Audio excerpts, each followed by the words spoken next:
गांव के बीचों बीच बुलडोजर खड़ा था। अधिकारियों की भीड़ थी और सब चिल्ला रहे थे, घर गिरा दो, आदेश आ चुका है। लेकिन उसी समय एक बुजुर्ग अम्मा दरवाजे पर खड़ी हो गई। उनकी आवाज कांप रही थी लेकिन आंखों में आग थी। उन्होंने कहा, आज अगर मेरा घर गिरा तो पूरे जिले की कुर्सियां भी गिरेंगी। अधिकारियों ने हंसते हुए बुलडोजर आगे बढ़ाने का इशारा किया, लेकिन तभी भीड़ में खड़ा एक साधारण आदमी धीरे से बोला, रुको, पहले ये फाइल देख लो। और उस फाइल को देखते ही पूरे दफ्तर की सांसें रुक गईं।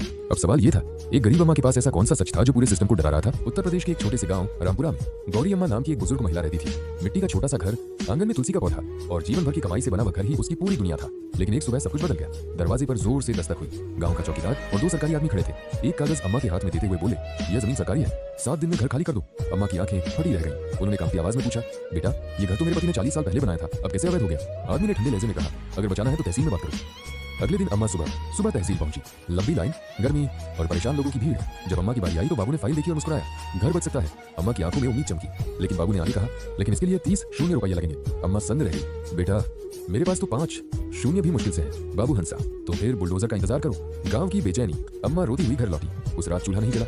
गांव वालों ने सांत्वना दी, लेकिन सब डरते थे, क्योंकि गांव में पहले भी कई घर ऐसे ही गिराए जा चुके थे और हर बार रिश्वत देने वालों के घर बच जाते थे। एक अनजान आदमी। उसी शाम गांव में एक नया आदमी आया। साधारण कपड़े, कंधे पर बैग और हाथ में छोटी डाई। वह हर घर में जाकर बस एक सवाल पूछता, आपको सरकारी दफ्तर में किसने कितना पैसा मांगा? लोग पहले डरते थे, लेकिन धीरे धीरे सब अपनी कहानी बताने लगे और वह आदमी हर बात चुपचाप डायरी में लिखता गया। तीसरे दिन अम्मा ने अपना आखिरी सोने का कंगन बेच दिया। उन्हें सिर्फ 10 शून्य रुपए मिले। वो पैसे लेकर फिर तहसील पहुंची।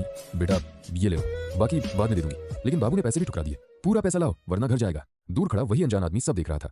7वें दिन सुबह गांव में सरकारी गाड़ियां आ गईं। बुलडोजर सीधे अम्मा के घर के सामने खड़ा था। अधिकारियों ने आदेश दिया, घर गिरा दो। अम्मा दरवाजे पर खड़ी हो गई, पहले मुझे गिराओ फिर घर गिराना। भीड़ इकट्ठा हो गई। सबकी सांसें अटक गई। तभी भीड़ में खड़ा वही अनजान आदमी आगे आया। उसने जेब से एक कार्ड निकाला और मेज पर रख दिया। सबकी आंखें फैल गईं। उस कार्ड पर लिखा था, अभय सिंह, विशेष जांच अधिकारी, एंटी करप्शन ब्यूरो। पूरे दफ्तर में सन्नाटा छा गया। अभय सिंह ने अपनी डायरी खोली। उसमें दर्ज थे रिश्वत लेने वाले अधिकारियों के नाम, रकम, तारीखें और गवाह। उन्होंने कहा, 3 महीने से मैं इसी गांव में जांच कर रहा था। फिर पुलिस को इशारा किया। कुछ ही मिनटों में 3 अधिकारी गिरफ्तार हो गए और तहसील का सबसे बड़ा बाबू सस्पेंड।